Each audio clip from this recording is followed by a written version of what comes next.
1969 Corvair 5-passenger premium automobile, continental styling, 110 horsepower Corvair, air-cooled pancake 6 4-speed automatic or manual. And here's the car that we're looking at, nicely equipped for $2,600.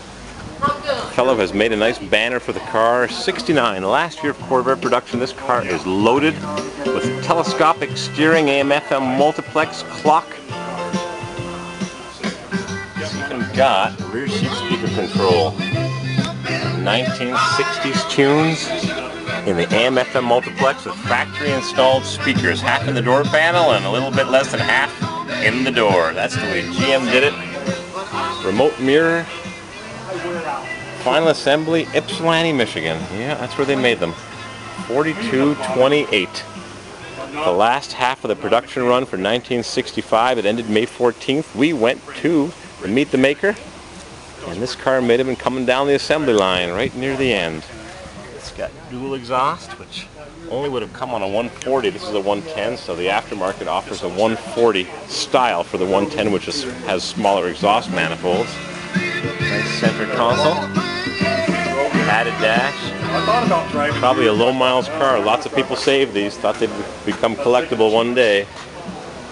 The exciting 1969 Corvair coupe has arrived. They're bookmarks. They're beautiful. Corvair bookmark.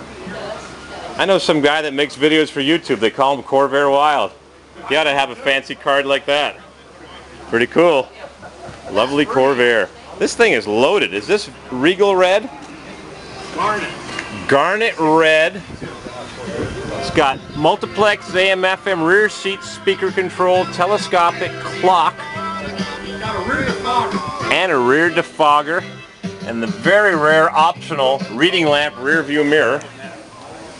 2 stereo speakers and a rear defogger. Has it got full tint? Garnet red, 5252. No two-tone on this one. No dividing piece of chrome right over here. And the mileage is 18,000. Wow. Nice 69 garnet red. The last few months of production. And I've got a bookmark. The exciting 69 Corvair is here in Knoxville, Tennessee. We are glad to be here. Beside it is another 69. Nope. It doesn't have the indentation for the side marker, which means this is a made-up 69. Aztec bronze, beautifully restored car. 69. There should be an indentation here for the side marker. Maybe I'm not seeing it. The paint's real thick, heavy. Aztec bronze with clear coat, retro spoke wheels with front disc brakes. Monza convertible. Customized interior, floor shift. Wow. What a beauty. Billet, knobs, and sport mirrors. I love the sport mirrors. They're going on my 65. Custom interior. I met this fellow at the Helen, Georgia Fairfest. Fuel injected. CorvairEFI.com. Fuel injected Corvair. An Aztec bronze. Lightly modified. Medium modified.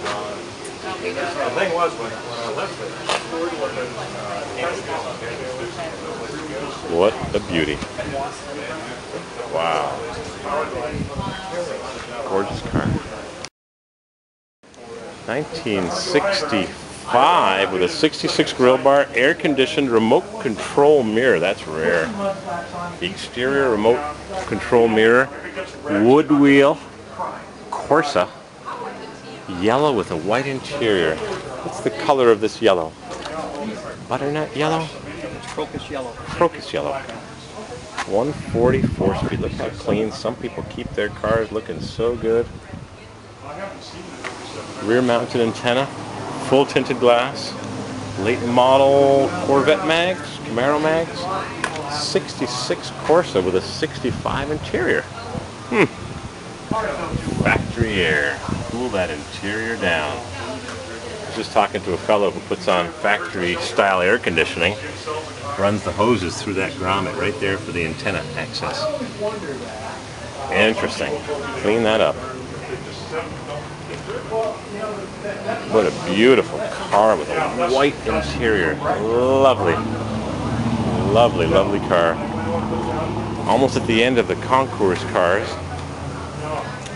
67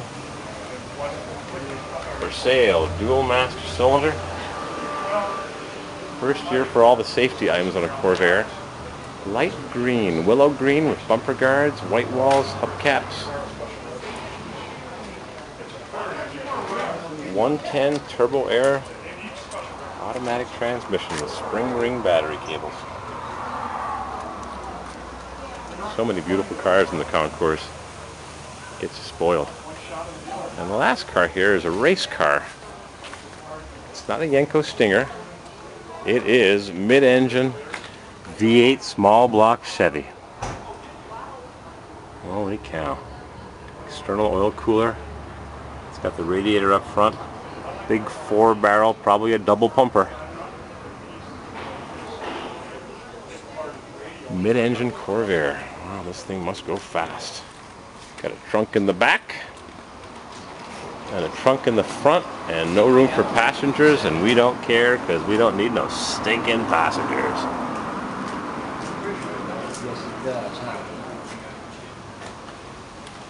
Yep, big old radiator up front. Cool this beast. Must be 500 horsepower in that back seat. 4-wheel disc brakes, probably.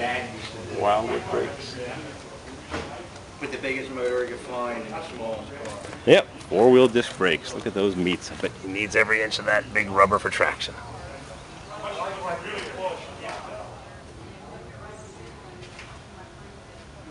My dad put a motor out of Lincoln.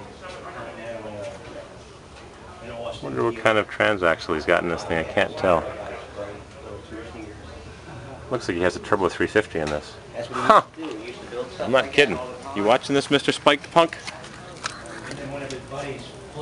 Yep. Turbo Hydromatic 350. Really? Too much power? Wow. Yep. Took the back tail shaft off. Zing! Splined the shaft. I heard this guy talking earlier. Now I know what this is. Yep. Turbo 350. 3-speed automatic. Still got no overdrive. It was in his car. He built it for Turbo Hydromatic 350. Interesting. Where do people find the time to build these hot rods?